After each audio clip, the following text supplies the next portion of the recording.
ஜாதி இது வர்ணாசிரம தர்மம் என்ற கருத்திலிருந்து உருவானது. எந்த இனமும் தன் சொந்த இனத்தை அழித்து வாழ்வது இல்லை, வாழ விரும்புவதும் இல்லை. மனித இனமோ ஜாதியின் பெயரால், மதத்தின் பெயரால் தன் சொந்த இனத்தையே கொலை செய்கிறது. கருப்பு வெள்ளை என்று நிறம் பார்க்கிறது.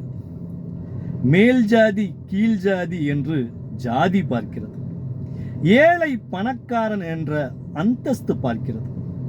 படித்தால் இந்த சமூகம் படிப்படியாக மாறிவிடும் என்று மூதாதைகள் எண்ணினர்.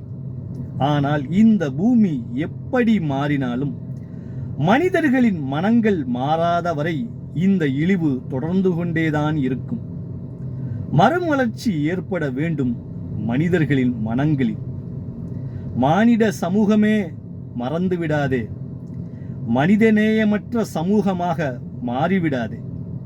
நன்றி.